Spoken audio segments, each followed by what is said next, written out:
akaga gaterwa no kutamenya. Akaga gaterwa no kutamenya amateka yacu y'igihe cyashize. Ubunararibonye bwose bw'ukuri mu byerekeye inyigisho z'idini buzaba buriho ikimenyetso cy'Uwiteka. Abizera bose bakwiye kubona ko ari ngombwa ko basobanukirwa n'ukuri buri muntu ku giti cye. Tugomba gusobanukirwa n'inyigisho twigishijwe mu buryo bwitondewe kandi dusenga. Neretswe yuko mu bantu bacu harimo benshi badafite icyo bazi ku byerekeye uko ubutumwa bwa marayika wa gatatu bwatangiye, bwahagurutse n'iterambere ryabwo. Hariho ubukene bukomeye bwo gushakashaka mu gitabo cya Daniyeli no mu byahishuwe, maze abantu bakabyiga bitonze kugira ngo bamenye ibyanditswemo.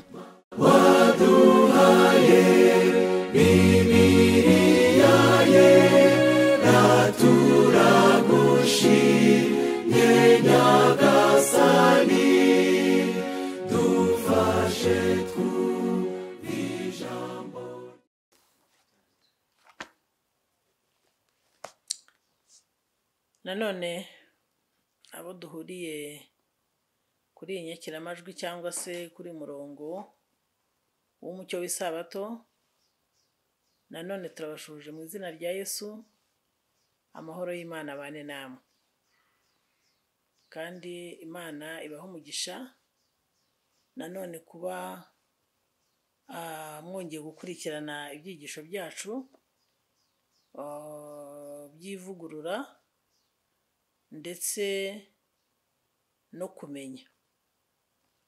Ngira ngo tumaranye hafi icyumweru cyose tumaze kwiga ibyigisho bigeze kuri 6.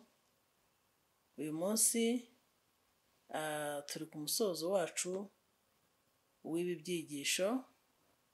Nanone turabararikira kubana natwe. Imana ibaho umugisha. Mbere y'uko twinjira mu byigisho byacu, reka tubanze dusenge.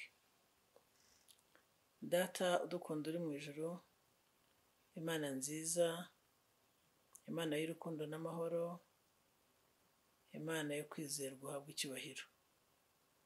Nanone tugushimiye ko duhaye amahirwe yo kugaruka muri ibi byigisho. Nanone tugukeneyeho ubufasha. Turagusaba cyane kugira ngo Umwuka Wera ayobore ubwenge bwacu n'ibitekerezo, ari byo ugiye guhinduka umuyoboro w'iby'umwuka, ari abanyumva ndetse n'abazankurikira. Ndagusaba cyane kugira ngo twese uduhe ku mwuka wawe, kugira ngo tubere umwigisha n'umuyobozi, kandi ku musozo w'ibyigisho Yesu gusa ari uhabwa icyubahiro. Tusabye twizeye kandi dushima mu izina rya Yesu, amen. Reka dufatanyirize hamwe gushima Imana uburyo yatuyoboye mu byigisho byose byatambutse. Byari bifite insanganyamatsiko ngari yatubwiraga akaga gaterwa no kutamenya. Buriya mu by'ukuri kutamenya ni akaga, kandi reka mbabwire yuko iyo umuntu atamenya aho ava ntamenya aho ajya. Rero kutamenya bigira ingaruka nyinshi, izo mushobora kuba muzi n'izo mutazi. Kuyobagurika kose muri ubu buzima biterwa no kutamenya. Rero iyo nsanganyamatsiko ngari twagerageje kuyitazura mu byigisho bigera kuri 6. Uyu munsi ngira ngo turashyiraho umusozo. Twabonye yuko tuzamenya ukuri. Twabonye amagambo yabonekaga muri Yohana igice cya 8 umurongo wa 32, aho twabonye abana ba Aburahamu nyakuri, aho twabonye ku murongo wa 32 yuko tuzamenye ukuri kandi ukuri akaba ari ko kwagombaga kutubatura cyangwa se kuzatubatura. Twabonye ibijyanye n'uburyo mu itorero ry'Imana hakirimo impano z'ubuhanuzi, twabonye itorero ry'ukuri, twabonye ubuhanuzi nyakuri n'ubuhanuzi butari nyakuri. Ngira ngo ibyo byose ababashije gukurikira cyangwa se bazakurikira bazabasha kubisobanukirwa. Kandi reka tubashimire yuko mwabashije kudukurikira kuri uyu murongo w'umucyo w'isabato. Imana ibahe umugisha. Kandi reka tubasabe ngo ahazaboneka ikibazo mu byigisho twabashije gutanga, nanone turi bugerageze kubaha telefone muzabasha kubarizaho ibyo bibazo. Imana ibahe umugisha. Rero turangiza kino cyigisho, ndifuje yuko twagirana ikiganiro noneho ku ngingo ivuga umwuka wera. Mbese umwuka wera arakenewe?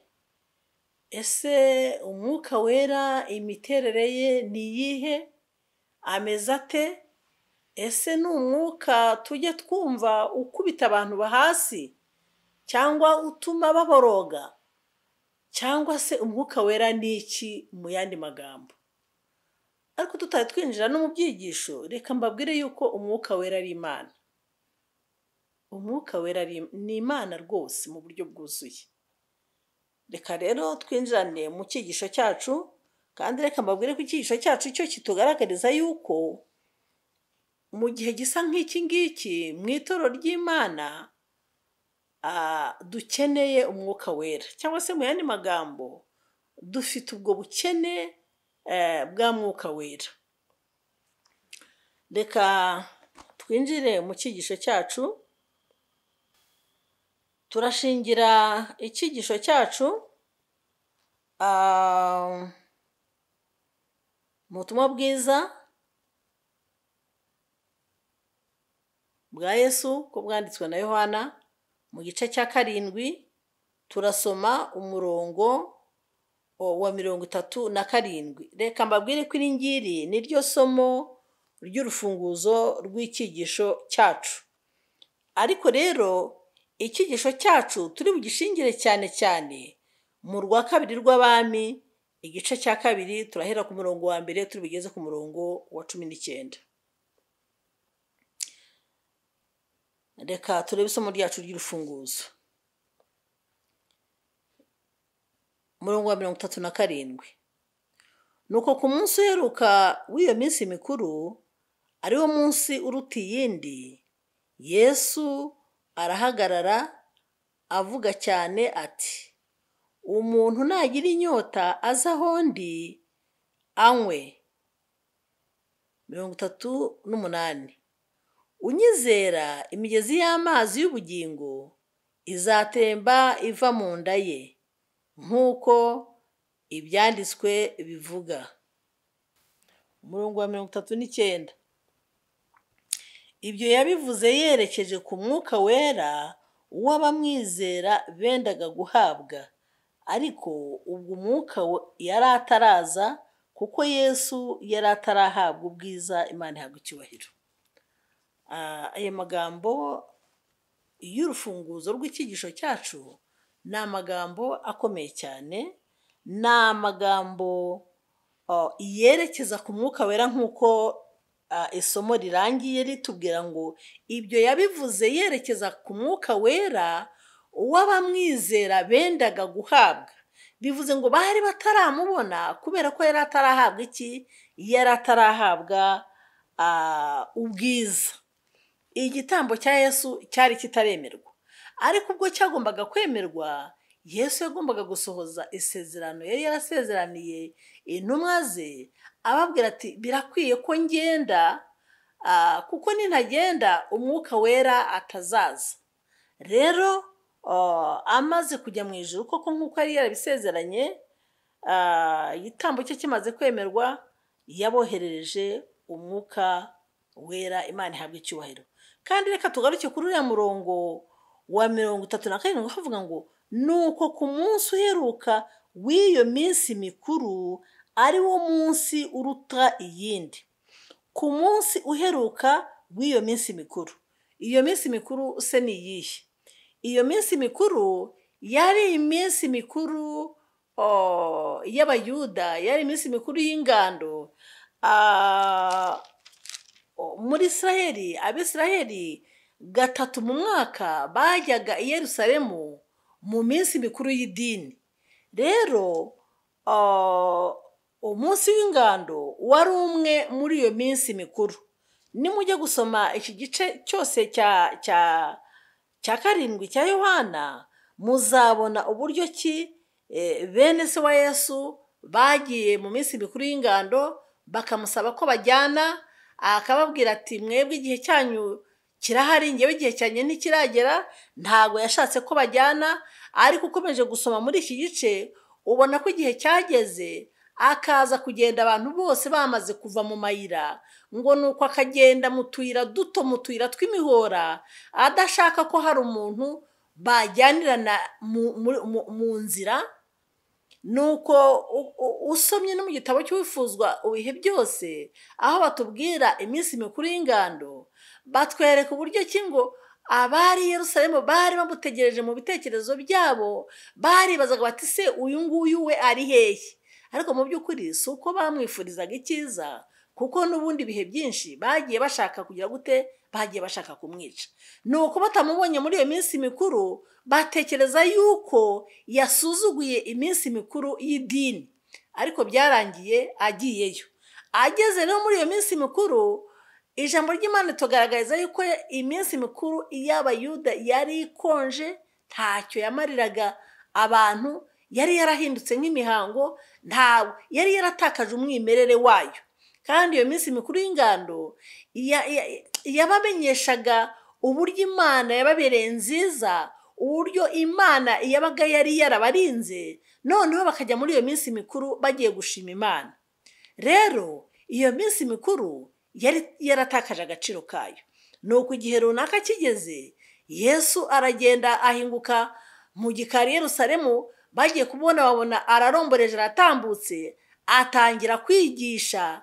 Nuko babona yigishanya ubwenge, batangazwa nuko mu by'ukuri yigishanya ubwenge, kandi mu by'ukuri ntabwo yari yarize mu mashuri y'abana b'abahanuzi, ntabwo yari yarize mu mashuri ya ba rabi, ariko yavuganaga ubutware, yavuganaga ubwenge. Imana ishimwe cyane. Kandi mu by'ukuri ubuhanuzi yabuvugaga kuko nkaho n'ubundi ari we bwanahanuraga. Rero kuri uwo munsi uruta iyindi, nibwo yasomye aya magambo, nibwo yabwiye abantu yuko ufite inyota aza aho ari, maze akajyana amazi y'ubugingo ku buntu. Imana ishimwe. Kandi reka mbabwire aho yavuze ku murongo wa 38 ati unyizera imigezi y'amazi y'ubugingo izatemba iva mu nda ye. Bivuze iki?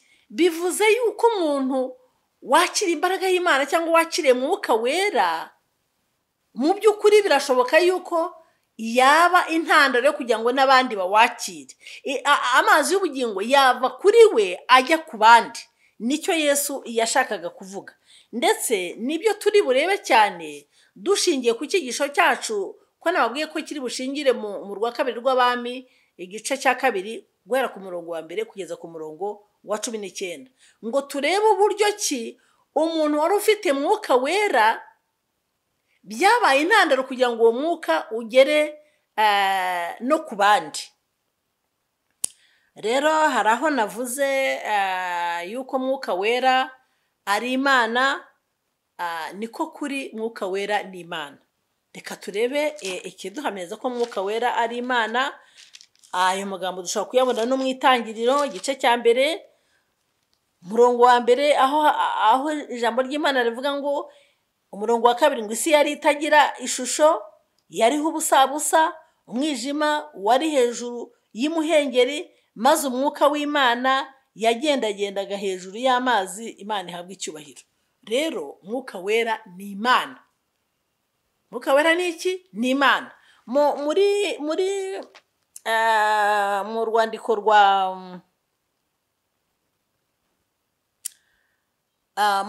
rwa mbere rwa Timoteyo igice cya 4 umurongo wa mbere akitwereka ko umwuka wera ari Imana koko. Ntabwo ari imbaraga mwuka wera, ahubwo iyo twakire mwuka wera tugira imbaraga, kuko yasezeranye ngo icyakora muzahabwa imbaraga umwuka wera nabamanukira. Hari igihe dusa nkaho tumera nk'ababicurikiranyije, abantu bagasaba imbaraga, ariko mu by'ukuri ntabwo abantu bashobora kubona imbaraga badafite mwuka wera. Ahubwo iyo abantu babonye mwuka wera bagira imbaraga zo guhamya. Reka turebe aya magambo. Rwa mbere rwa Timoteyo igice cya 4 umurongo wa mbere havuga ngo ariko umwuka avuga yeruye ati mu bihe bizaza bamwe bazagwa bave mu byizerwa, bite ku myuka iyobya n'inyigisho z'abadayimoni. Ngo mwuka wera agira gute? Aravuga. Mwuka wera agira gute? Aravuga. Rero ntabwo ari ikintu, ahubwo ni umuntu, ni persone, ni Imana. Mu yandi magambo, umwuka wera ni Imana. Tubonye yuko uwo mwuka wera cyangwa se ubumana abizera Yesu bagombaga kuzamuhabwa. Yesu yaramaze kujya gute? Yaramaze gusubira mu ijuru. Nanone iyo dusomye amagambo aboneka mu byakozwe n'intumwa igice byakozwe n'intumwa igice cya 15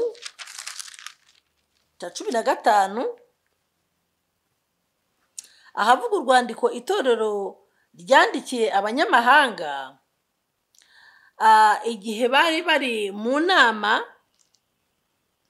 yo kuvana mu rungabangabo abanyamahanga n'intumwa. Ku murongo wa 28 haravuga ngo umwuka wera hamwe natwe twashimye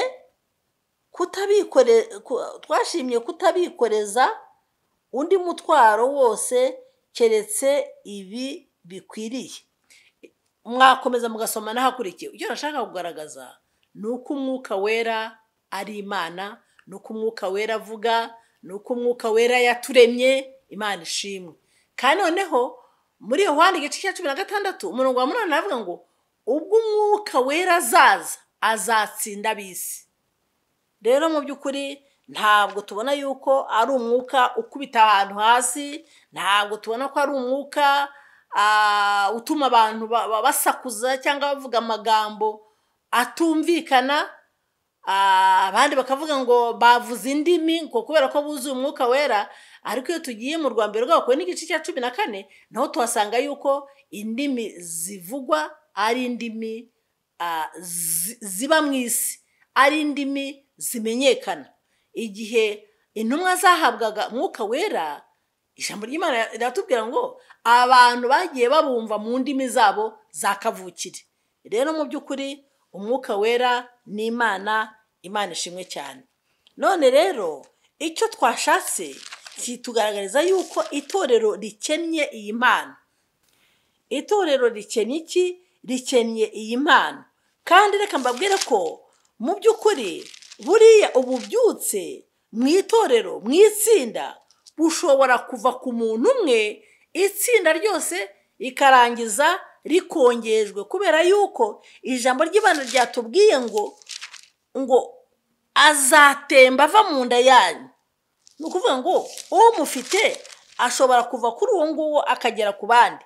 Ngunyizera imigezi y'amazi y'ubugingo izatemba iva mu nda ye, nk'uko ibyanditswe bigira gute? Bivuga. Imana ishimwe. Reka rero mu by'ukuri turebe icyigisho cyacu nanone mu magambo aboneka mu rwa kabiri rw'Abami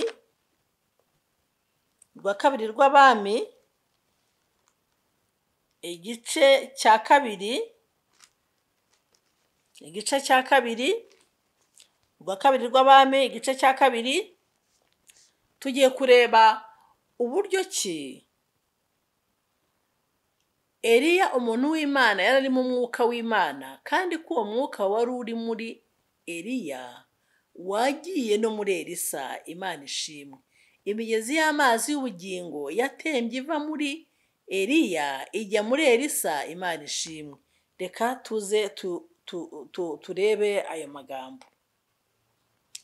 Igihe Uwiteka yendaga kuzamura Eliya ngo amujyane mu ijuru, amujyanye muri serwakira, Eliya ahagurukana na Elisa i Gilugari. Eliya abwira Elisa ati, ndakwinginze sigara hano, kuko Uwiteka antumye i Beteli. Elisa aramusubiza ati, nkurahiye Uwiteka uhoraho n'ubugingo bwawe, sinsigara. Nuko baramanukana bajya i Beteli. Umurongo wa 3. Bagezeyo, abana b'abahanuzi b'i Beteli baza gusanganira Elisa, baramubwira bati, aho uzi ko uyu munsi Uwiteka agiye kugukuraho shobuja? Arabasubiza ati, ye, ndabizi, ariko nimuceceke. Eliya arongera aramubwira ati, Elisa, ndakwinginze sigara hano, kuko Uwiteka antumye i Yeriko. Nawe aramusubiza ati, nkurahiye Uwiteka uhoraho n'ubugingo bwawe, sinsigara.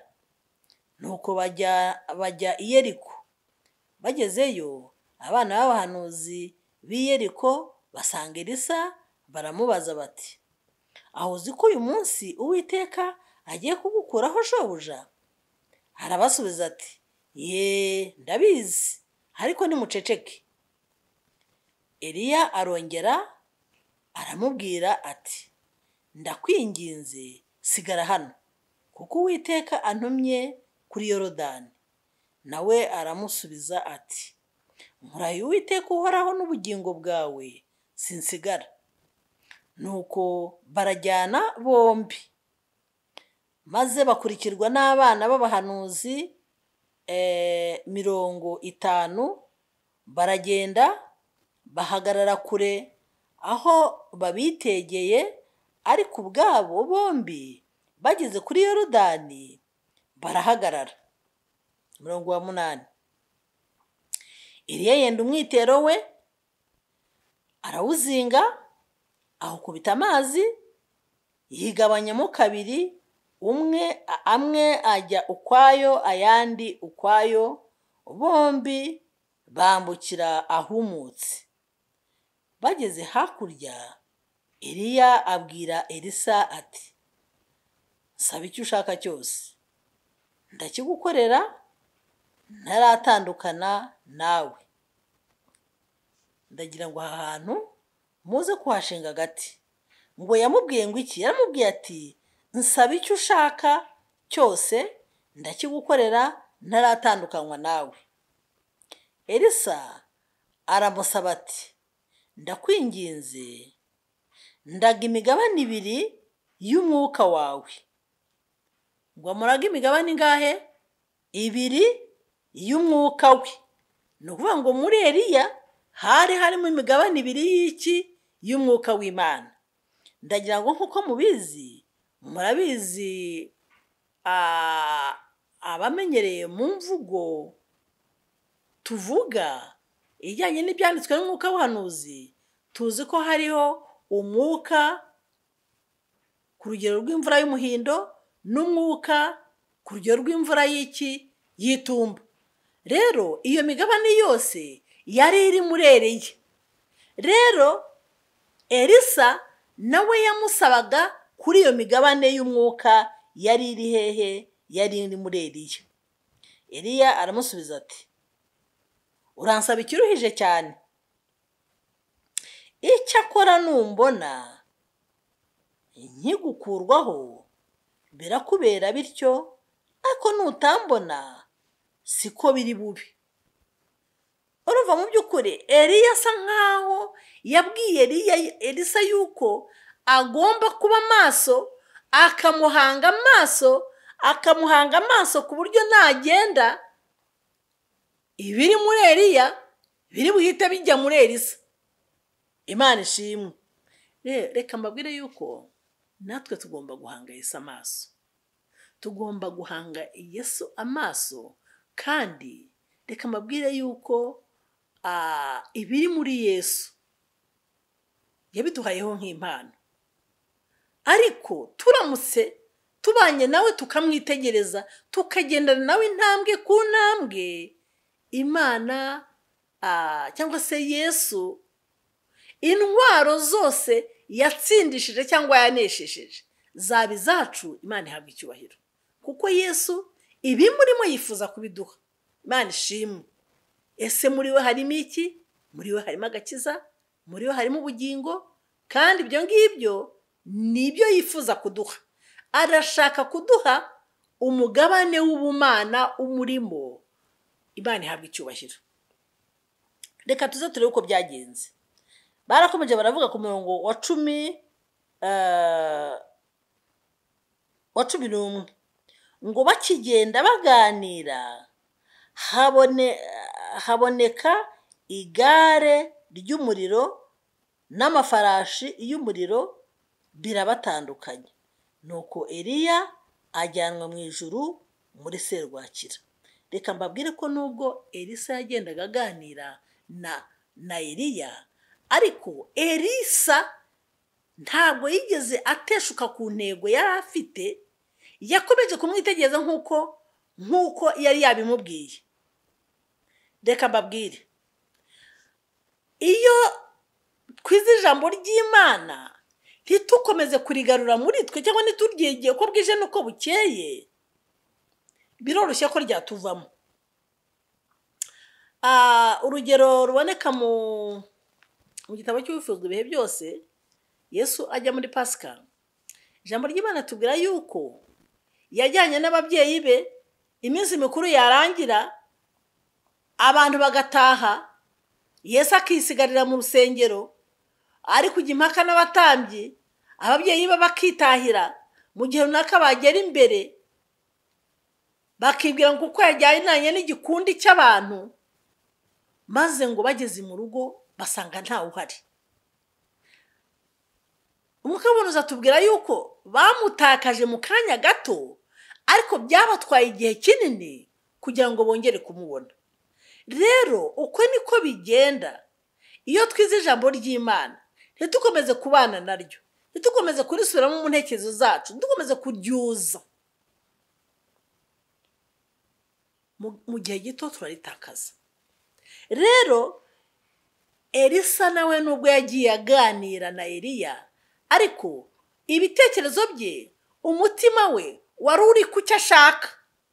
Mbese ni igiki ushaka uko bwije nuko bukeye? Ni iki kiba mu migambi yawe? Ni iki kiba mu bitekerezo byawe? Ni iki wifuza ku manywa na nijoro?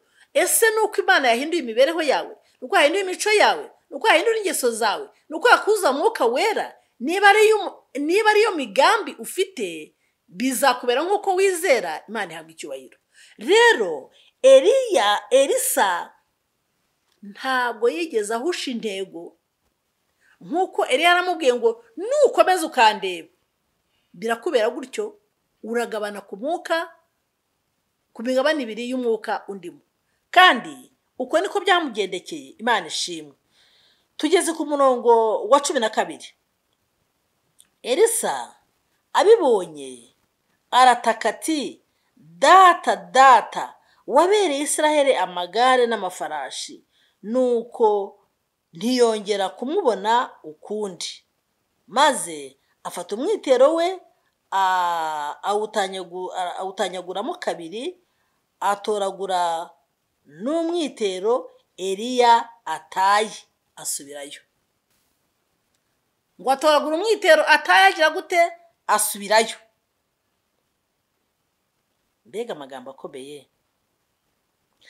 Ageze ku nkombe ya Yorodani arahagarara, yenda wa mwitero Eliya ataye, awukubita amazi, aravuga ati Uwiteka Imana ya Eliya iri he? Amen. Uwiteka Imana ya Eliya iri he?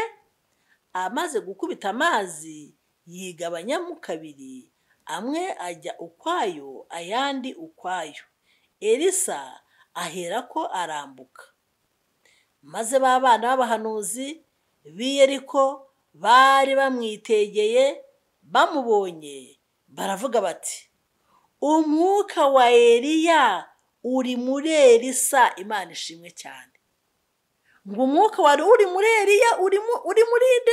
Uri muri Elisa. Noneho barebye ibyo yakoze byose, basanga mu by'ukuri imbaraga yabikoze ni nk'imbaraga Eliya yari yakoresheje, agakubita umwitero wo ku mazi, amazi akigabanyamo bakambuka.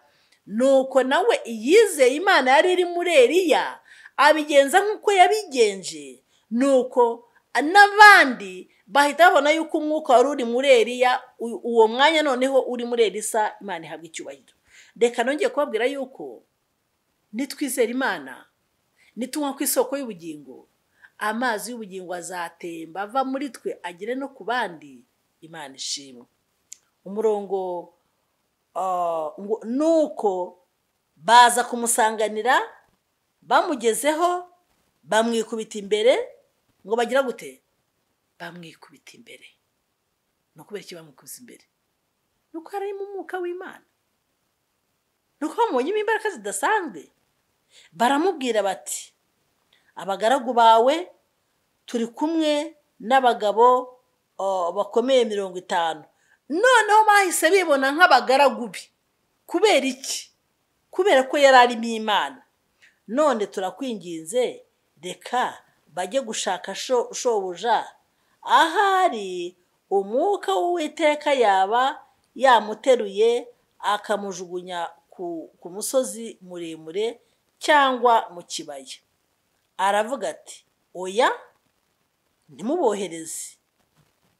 Baramuhata kugeza aho bamurembeje, arabemerera ati nimubohereze. Nuko bohereza abagabo 50, bamara iminsi 3 bamushaka, baramubura. Baragenda basanga gitinze i Yeriko. Arababwira ati sinababuje kugenda. Rero mu by'ukuri icyo twashaka kureba muri iki cyigisho, icyo twashaka kureba muri iri somo, nuko amazi y'ubugingo yari ari muri Eliya yatembye akagera no kuri nde? No kuri Elisa. Birashoboka yuko twaba imbarutso y'ububyutse. Birashoboka ko twaba imbarutso yuko amazi y'ubugingo yatemba ava muri twe akajya ku bandi, nk'uko byagenze kuri Eliya na Elisa. Reka twihute turebe amagambo aboneka mu gitabo cyo kubara, amagambo yantangaje cyane. Amagambo ari mu gitabo cyo kubara, amagambo atangaje. Kubara igice cya 11 umurongo wa 16. Uwiteka abwira Mose ati nteraniriza abagabo 70 bo mu bakuru b'Abisirayeli, abuzi ko ari abakuru b'abantu koko n'abatware babo. Ubazane ku ihema ry'ibonaniro, bahagaraneho nawe. Nanjye ndi bumanuke mvuganireyo nawe, nende ku mwuka ukuriho mubashyireho. Imana ishimwe. Ngo yende ku mwuka uri kuri Mose amushyire kuri ba bagabo 70. Mbese Imana yari ibuze umwuka wo gushyira muri abo bandi 70? Igisubizo ni wowe. Yari ufite. Ariko mu by'ukuri yashatse kugaragaza yuko umwuka wari uri muri Mose abasha no kujya ku bari bagiye guhekana nawe umurimo. Inshuti z'Imana, iyo hatabayeho amacakubiri mu bantu b'Imana n'ubwikanyize, birashoboka yuko abantu bahekanye umurimo bashobora kuba badafite ubumenyi bungana, bashobora kuba badafite imbaraga mu bya mwuka zingana, ariko uko tugenda twigira ku batubanjirije birashoboka yuko umwuka uba arimo natwe wagira gute watujyamo.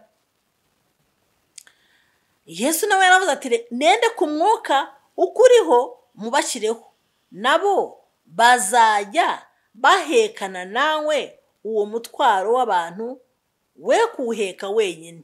Kandi bwira abantu uti, reka dusimbuke dusome umurongo reka dusome umurongo wa 23.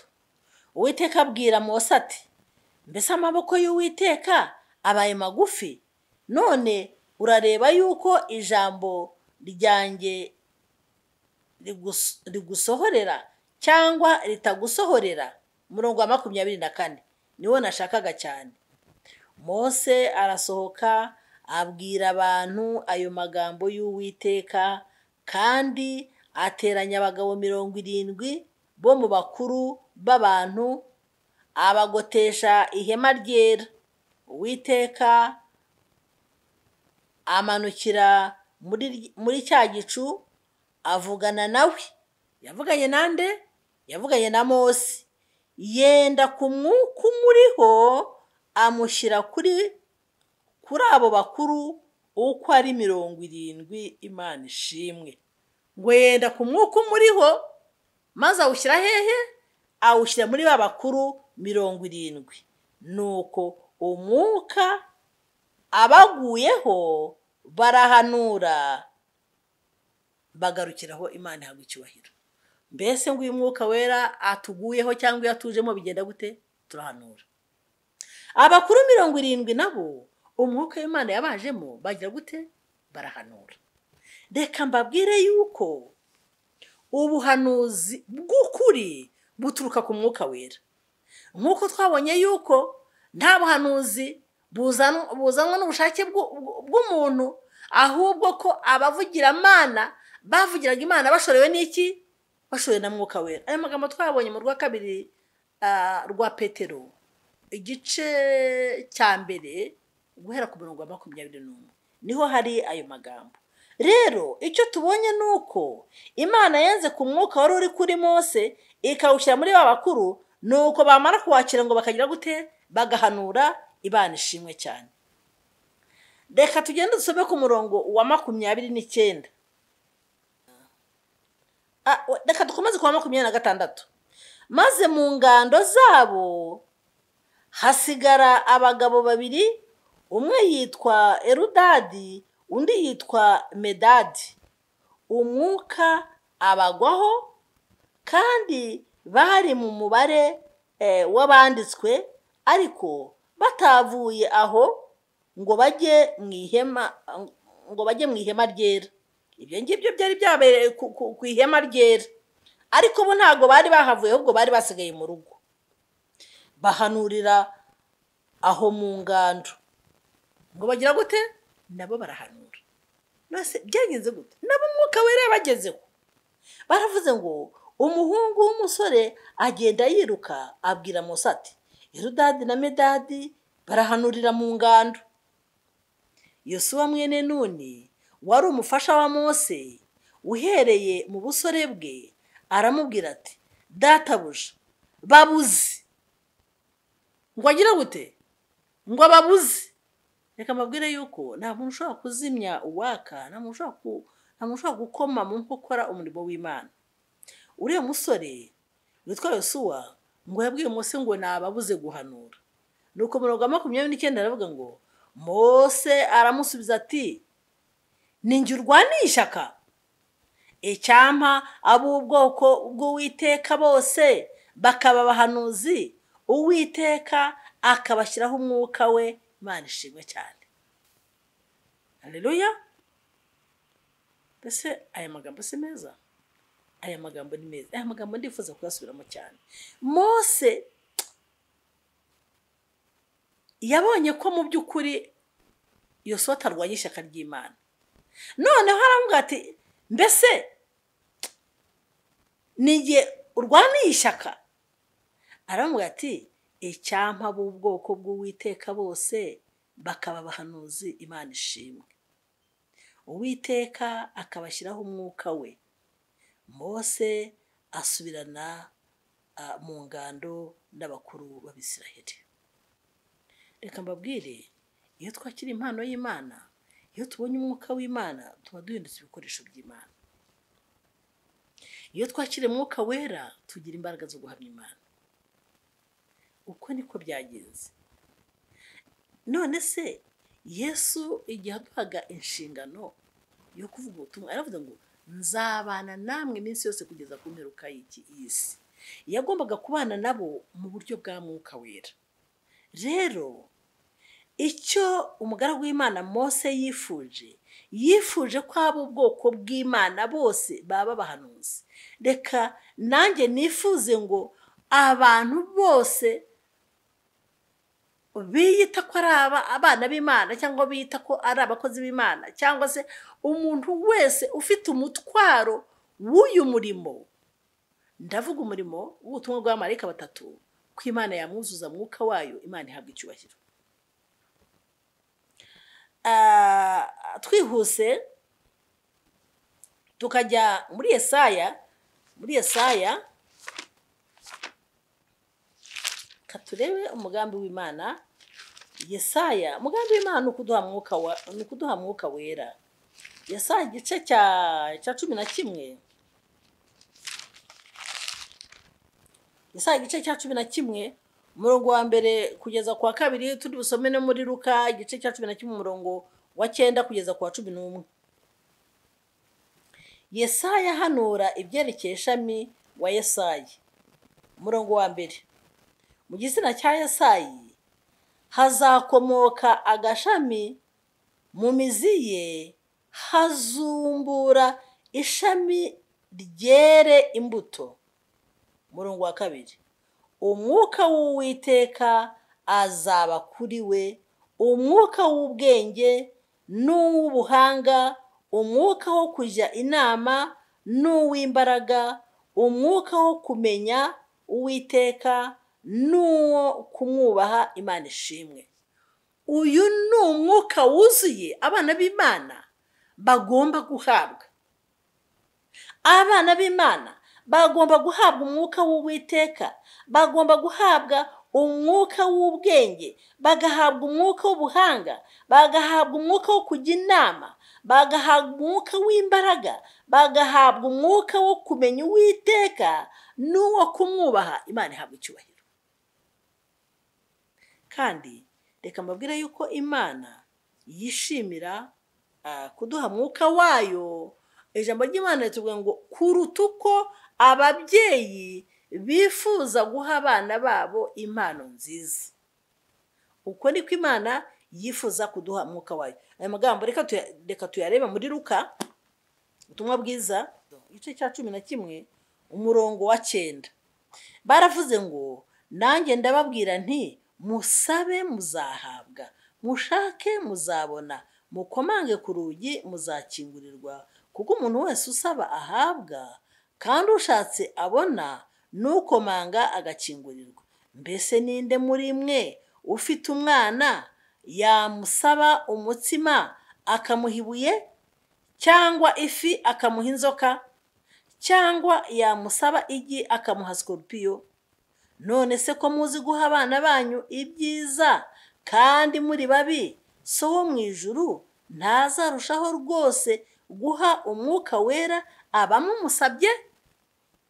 Rero reka mbabwire yuko iyi mpano isumba izindi, Yesu yaduhaye isezerano yuko tugomba kumusaba,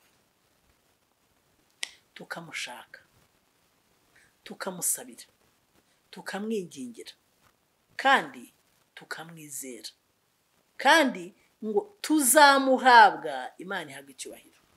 Iri ni isezerano. Nawe yaravuze ngo mufate Bibiliya zanyu mu ntoki, nimurangiza musabe muzahabwa. Kandi reka mbabwire yuko impano yose Yesu yasezeranye yiteguye kwiduha. Imana ishimwe. Kandi ndagira ngo umuntu wese mu bavugiramana cyangwa abashaka Imana mu mitima yabo ngo barusheho gushaka iyi mpano, kuko ijambo ry'Imana ritubwira ngo Imana yasezeranye kuzasuka mwuka wayo hanyuma y'ibyo. Ngira ngo aya magambo twarayabonye mu cyigisho twize kijyanye n'impano z'ubuhanuzi, aho twabonye ko muri Yoweri igice cya 3 guhera ku murongo wa 1 kugeza ku wa 5, aho twabonye yuko reka tuhasubire. Yoweri igice cya 3 umurongo wa 1 kugeza ku wa 5. Reka tuze twumva ayo magambo, turebe iryo sezerano ry'Imana Imana yatanze kandi yiteguye gusukira abagabo n'abagore, abasore n'inkumi ndetse n'abana bato, kuko ijambo ry'Imana ritubwira ngo iyo mpano ni iyacu n'urubyaro rwacu, Imana ihabwa icyubahiro. Yoweri igice cya 3 umurongo wa 1 baravuze ngo hanyuma y'ibyo nzasuka umwuka wanjye ku bantu bose, abahungu banyu n'abakobwa banyu bazahanura. Haleluya! ngo ababonye umwuka wera icyo bakora ni iki cyihutirwa cya mbere? Ni uguhanura. Reka mbabwire yuko iyi Imana iduhaye umwuka wayo ibitwihaye.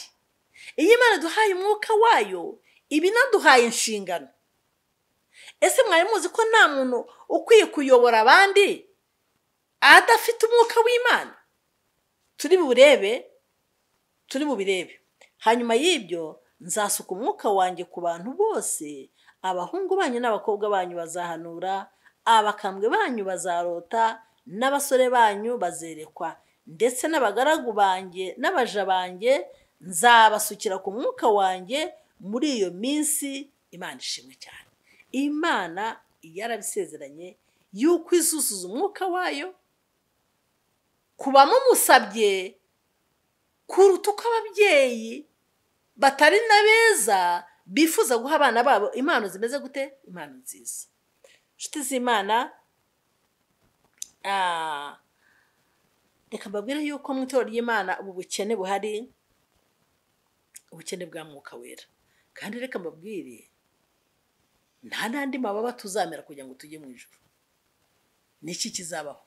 Ni uko abazaba bafite mwuka w'Imana niwe uzabazamura akaberereza igihe Yesu azaba atungutse ku bicu, kuko ijambo ry'Imana tubwira yuko atazakoza ibirenge bye hasi, ahubwo kuko imbaraga izaba iri muri Yesu n'iri mu bantu b'Imana bizamera nk'ibikururanye, maze abantu baterurwe ku butaka bazamuke basanganire Yesu. Imana ishimwe cyane.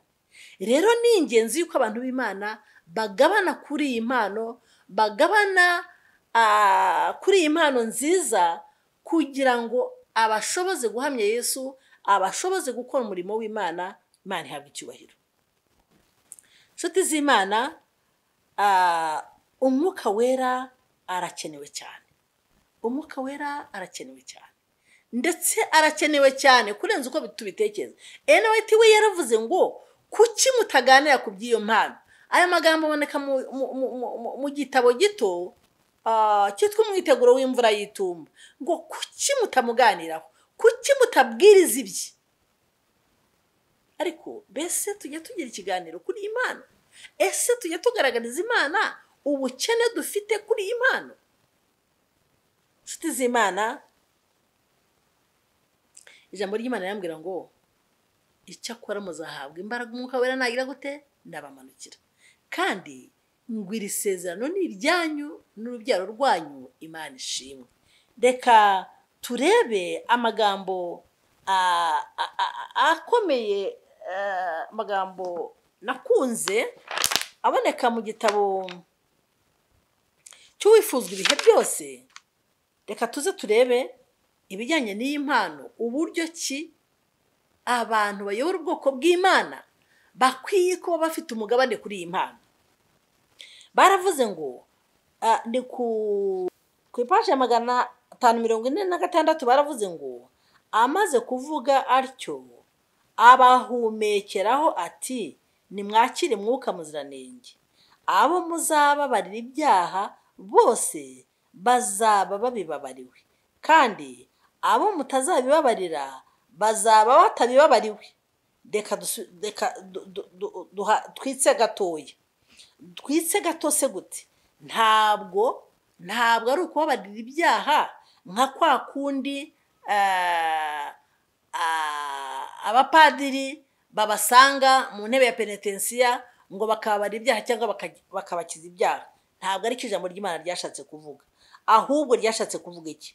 Ngo amaze kuvuga atyo abahumekeraho mwuka ati nimwakire mwuka muziranenge, abo muzababarira ibyaha bose bazaba bibabariwe. Mu yandi magambo, iri somo reka turihuze na rya rindi riri muri Yohana igice cya 7:38, aho bavuze ngo unyizere imigezi y'amazi y'ubugingo izatemba iva kuri we igere ku bandi. Bivuze iki se? Bivuze ko abantu bazaba bakiriye impano ya mwuka wera, bazaba bakiriye n'impano y'ubwenge. Mwuka w'ubwenge azabigisha kuyobora, azabigisha kujya inama, azabigisha gukiranura abantu, azabigisha kugarura abantu kuri Yesu, kubazana ku isoko y'ubugingo.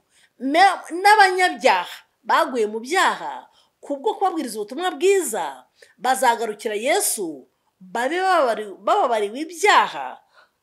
Imana ihabwa icyubahiro. Aya magambo ni meza. Baravuze ngo kandi abo mutazabibabarira bazaba batabibabariwe. Mwuka muziranenge yari atarerekanwa byuzuye, kuko Kristo yari atarahabwa ubwiza. Mbese iri somo rihuye n'iryo twatangireho? Igisubizo ni yego. Mwuka ntiyigeze atangwa ku buryo busesuye keretse nyuma yo kuzamurwa mu ijuru kwa Kristo. Abigishwa bataramuhabwa ntibashoboraga kurangiza umurimo wo kubwiriza isi ubutumwa bwiza. Reka mbabwire ko natwe turamutse tutamuhawe ntabwo twabasha gusohoza inshingano yo kubwiriza ubutumwa bwiza tububwira abatuye isi, bwa butumwa bwa marayika batatu tugomba kubwira amoko yose, amahanga yose n'indimi zitari zimwe.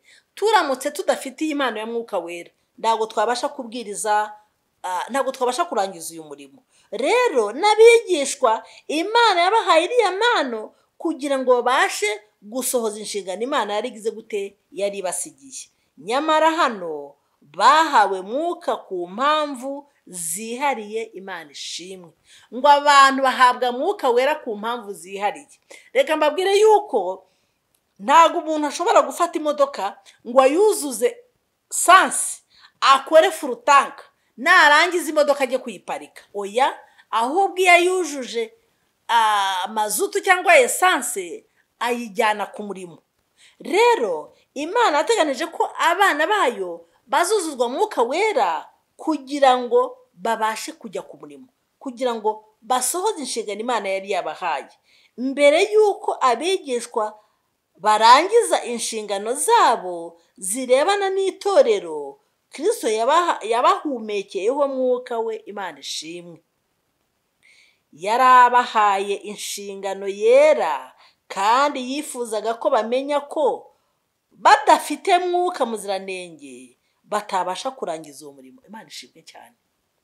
Reka mbabwire, ibi tugomba kubisobanukirwa neza, tugomba kubimenya neza, tukamenya ko turamutse tutabana n'Imana, turamutse tudafite mwuka wayo, turamutse tutagabanye ku Mana, ntabwo twabasha kurangiza uyu murimo, ntabwo twabasha kurangiza inshingano. Rero Imana yatanze iyi mpano ku mpamvu zihariye, ku mpamvu zo gusoza inshingano, ku mpamvu zo gukora umurimo. Barakomeje baravuga ngo mwuka muziranenge ni uguhumeka kw'imibereho y'iby'umwuka mu bugingo bw'umuntu. Guhabwa mwuka muziranenge ni uguhabwa imibereho ya Kristo. Imana ishimwe. Bitera umwakiriye kugira imico ya Kristo. Imana ishimwe. Haleluya. Aya magambo ni meza cyane. Aya magambo araryoshye. Ngo guhabwa mwuka muziranenge ni uguhabwa imibereho ya Kristo. Ngo bitera umwakiriye kugira imico ya Kristo. Ngo abigishijwe n'Imana muri ubwo buryo, mu buryo bwa mwuka, bakorerwamo na mwuka, kandi bagaragaramo imibereho isa n'iya Kristo, nibo bonyine bagomba guhagarara nk'abavugizi b'abantu bakorera itorero. Imana ishimwe. Abo bantu nibo bantu bakwiye kuba bayobora itorero ry'Imana, bakarijyana mu cyerekezo Imana ishaka, kuko bakorana n'Imana, kuko bakorana n'ubushake bw'Imana. Abayobora umurimo, abayobozi b'umurimo, abahetse uyu murimo. Mose, Imana yabwiye Mose yuko aba bantu 70 abakuru b'abantu bagomba guhekana nabo, bagomba guhekana na Mose umurimo, bagomba kuzuzwa Mwuka Wera. Imana ishimwe. Ndabinginze kandi abasabira, nanjye nisabira ngo turusheho gusaba impano, turusheho kuyisaba, kuko birakwiye ko abantu b'Imana bavuga yuko ari abavugizi b'Imana cyangwa ari abavugiramana, cyangwa bagabanye kuri uyu murimo, bagomba no kugabana ku Mana. Imana ishimwe. Reka mbasabe ngo abantu bazabashe kwiga iki cyigisho cya 84 kivuga ngo amahoro abe muri mwe. Reka turebe andi magambo ndetse tugana no ku musozo. Andi magambo ari mu Byahishuwe igice cya 22 umurongo wa 18. Ibyahishuwe igice cya 22 umurongo wa 17. Haravuga ngo umwuka n'umugeni barahamagara bati ngwino, kandi uwumva nahamagare ati ngwino, kandi ufite inyota naze, ushaka ajyana amazi y'ubugingo ku buntu. Imana ihabwe icyubahiro. Ndifuza ko dusoreza ku gihamya kiri muri iki gitabo cyitwa ibibaho mu minsi y'imperuka, cyangwa se ibyaduka byo mu minsi y'imperuka. Ngewe mfite iki cyitwa ibibaho byo mu minsi y'imperuka ku ipaje 120, ariko n'ibibaho byo mu minsi y'imperuka ni amagambo amwe, naho bitandukaniye. Ufite iki ngiki arareba ku ipaje 190, areba ku ipaje 190, arareba ku gihamya cya 685, arareba no ku gihamya cya 680, areba no ku gihamya cya 681. Aho niho ndi busome no ku gihamya cya 682 no ku gihamya cya 683. Reka tuze turebe aya magambo. Ufite ibibaho byo mu minsi y'imperuka ashobora kugisoma, n'ufite ibyaduka birahuye rwose, birahuye kandi birahuye cyane. Reka tuze dusome twumve icyo Imana itubwira muri wa mwuka w'ubuhanuzi. Tugomba gucisha bugufi imitima yacu twihana by'ukuri. Tugomba gucisha bugufi imitima yacu twihana by'ukuri.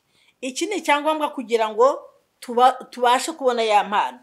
Aha baravuze ngo ububyutse nyakuri bwo kubaha Imana muri twe ni ikintu gikomeye cyane kandi cyihutirwa. Ngo gikomeye kandi kize cyihutirwa kurusha ibindi bintu byose dukeneye. Bivuze ngo mu itorero kirakenewe, igisubizo ni yego. Umurimo wacu w'ibanze wari ukwiriye kuba uwo kubushaka. Umurimo wacu w'ibanze wari ukwiye uwo gushaka Mwuka Wera. Hagomba kubaho gukorana umwete kugira ngo umugisha w'Uwiteka uboneke. Atari uko Imana idashaka kuducunjumuriraho umugisha wayo, ahubwo ari uko tutiteguye kuwakira. si uko imana idashaka kuduha mwuka wayo, ahubwo nuko tutiteguye kuwakira. Twitegura kuwakira gute se? Twitegura kuwakira twihana, sibyo? Twicisha bugufi, sibyo? Reka tuze turebe. Data wo mu ijuru yifuza birenze gutanga mwuka muziranenge we kuba mumusabye. Icya mbere ni ukumusaba, kuruta uko ababyeyi bo mu isi baha abana babo impano nziza. Ariko ni inshingano yacu gusohoza ibyangombwa Imana ishimwe. Hari ibyangombwa bisabwa. Iby'Imana yasezeranye ko izaduheraho umugisha wayo ari byo icya mbere: kwatura ibyaha byacu, kwicisha bugufi, kwihana no gusenga mu kuri. Mu kuri se gute? Mu kuri bihuje n'ubushake bw'Imana. Rero ububyutse bugomba gutegerezwa nk'igisubizo cy'amasengesho gusa. Imana ishimwe. Ntabwo ari ikintu kizaza umuntu atagisabye, ahubwo tuzabisaba kandi dukurikize ibisabwa. Tuzicisha bugufi, tuzihana, tuzasenga, hanyuma ububyutse cyangwa se umwuka w'Imana uzaza ari igisubizo cy'amasengesho. Igihe inzira yo kwakira mwuka w'Imana izaba iteguwe, umugisha uzatangwa. Imana ishimwe. Satani ntashobora namba kwimira imigisha Imana icunshumura ku bwoko bwayo, nk'uko adashobora gufunga amadirisha y'ijuru ngo imvura ye kugwa ku isi.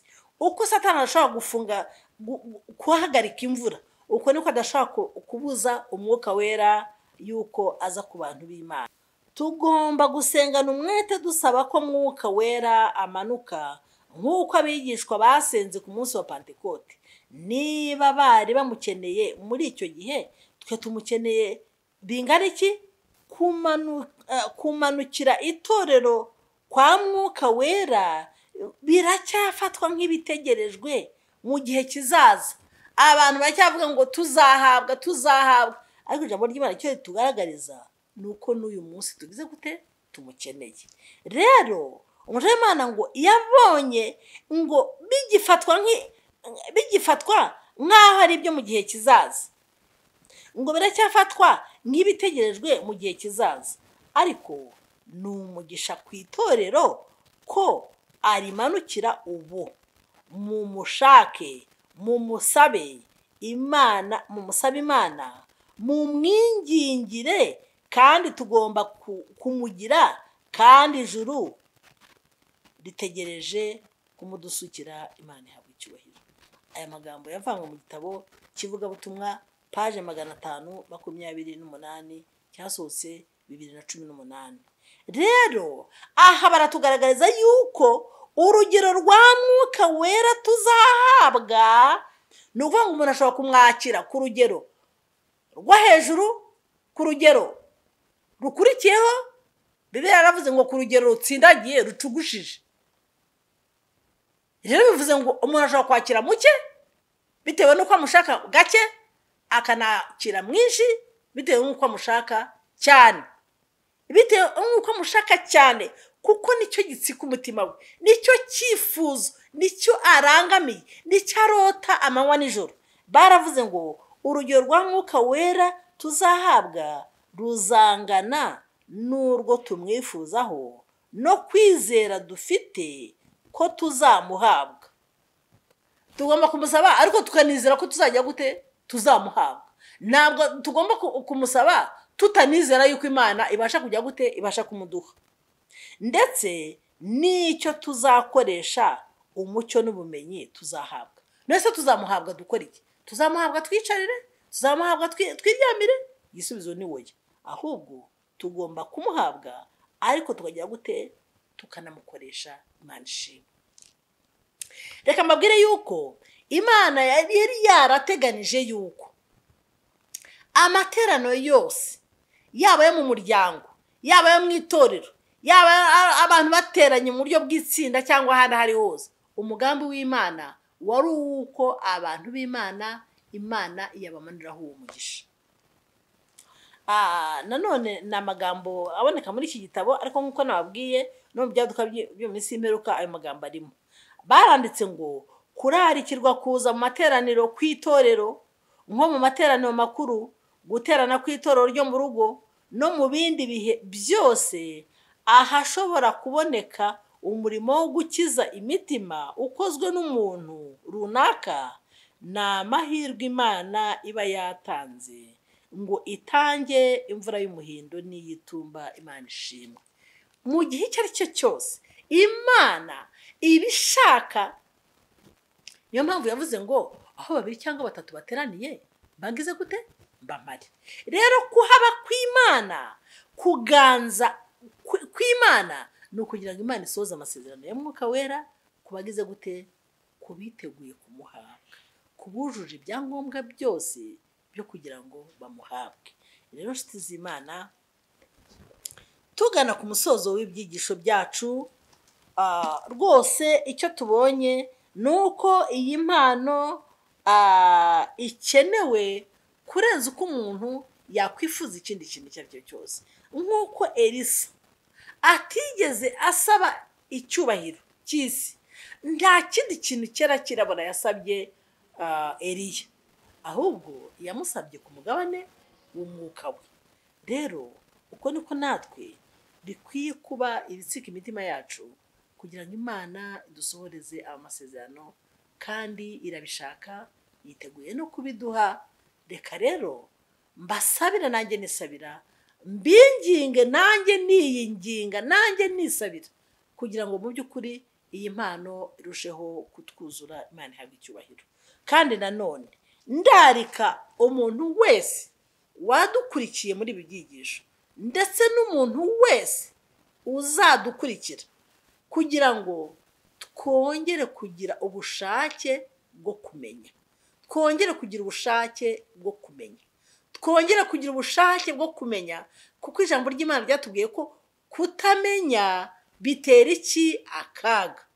Rero nidushaka tuzabona, nidusaba Imana n'ubwo bumenyi izabuduha. Ijambo ry'Imana tubwira muri Yakobo ngo ubuze ubwenge abusaba iki? Abusaba Imana. Rero natwe reka dushake kumenya, kandi ijambo ry'Imana ryatubwiye yuko ukuri tuzamenya ukuri, kandi ukuri niko kuzagira gute, niko kuzatubatura. Bityo tuzabasha gutandukanya ukuri n'ibinyoma, tuzabasha gutandukanya abahanuzi b'ukuri n'abahanuzi b'ibinyoma, tuzabasha gusobanukirwa iby'impano y'ubuhanuzi nk'uko twabibonye. Reka umuntu wese musabire nanjye nisabira, kugira ngo mu by'ukuri dushimikire ijambo ry'Imana, kuko twabonye yuko mu by'ukuri Satani yagiye acurika iby'Imana yari yavuze. Imana yaba yarabivuze gutya, Satani nawe akaza akabicurika akabivuga gutya, kandi abantu bakumva ijwi rya Satani kurenza uko bumva ijwi ry'Imana. Rero nshuti z'Imana, reka tusabe Imana ubwenge, kandi yiteguye kubuduha. Niko yasezeranye. Imana yasezeranye yuko izaduha ubwenge. Rero nk'uko twamaze kubyiga mu byigisho byatambutse, byaragaragaye ko mu mibereho ya Yesu no mu nyigisho ze, Yesu yahishuye ukuri yifuza ko abayoboke be nabo bagukurikiza. Kandi twasanze ko habayeho kurwanya ukuri, twarabibonye. Twabonye uburyo ki Satani yarwanyije ukuri mu gihe kirekire, ndetse ataretse n'itorero, ndetse yakoresheje akarengane ku buryo butandukanye, twarabibonye. Kandi hagiye habaho gushayisha mu gucurika ukuri. Kandi twabonye yuko mu mateka no mu ijambo ry'Imana hatweretse ko Yesu ayobora itorero rye mu nzira irigarura mu kuri yari yarariteganirije. Rero reka abantu bazakurikira iki cyigisho, cyangwa se n'abagikurikiye uyu mwanya, mu by'ukuri turabararika cyane, turararika abantu b'Imana kugira ngo bave mu rudubi, bave mu rudubi rw'amadini, bave mu rudubi rw'inyigisho, bave mu rudubi rwo kutamenya, bave mu rudubi rwo kutizera icyo Imana yavuze, bave mu rudubi rwo kudakurikira ijambo ry'Imana. Rero nshuti z'Imana, Imana ibahe umugisha. Mbese ntimwakunda kuba umwe mu bagize itorero ry'Imana? Abantu badukurikiye, ntabwo mwakunda kuba mu bagize itorero ry'Imana rigizwe n'abitondera amategeko y'Imana kandi bakaba bafite guhamya kwa Yesu? Turabararika rwose cyane gusohoka muri Babuloni, turabararika gusohoka mu rudubi rw'amadini. Niba mukunda Yesu, turabararika kugira ngo tumwigireho binyuze mu ijambo ry'Imana, kandi turigira nyambere mu mibereho yacu kugira ngo twakire impano zose Yesu yasezeranye. Ibyo ni byo mbasabira, nanjye nisabira mu izina rya Yesu, amen. Reka dusenge. Nanone Data, turagushimye cyane, izina ryawe rihabwe icyubahiro. Tugushimiye ukuntu watuyoboye muri ibi byigisho, tukaba tugejeje ku musozo wabyo nta kirogoya yabonetsemo. Izina ryawe rihabwe icyubahiro. Turagusaba kugira ngo amagambo yose twumvise muri ibi byigisho yiyongera ku yandi twumvise ku bantu b'Imana batandukanye, he kugira na rimwe rigwa hasi, ahubwo yose Mana abe mu mibereho yacu. Umugaragu wawe yaravuze ngo nabiki ijambo ryawe umutima wanjye kugira ngo ntagucumuraho. Reka natwe bitubere gutyo. Reka amagambo y'Imana azigamwe mu mitima yacu kugira ngo ni ukuri atubere akabando dusindagiraho muri uru rugendo, kandi aduheshe amahirwe yo kubaturwa n'ukuri kugira ngo ku iherezo tuzahabwe ubugingo buhoraho.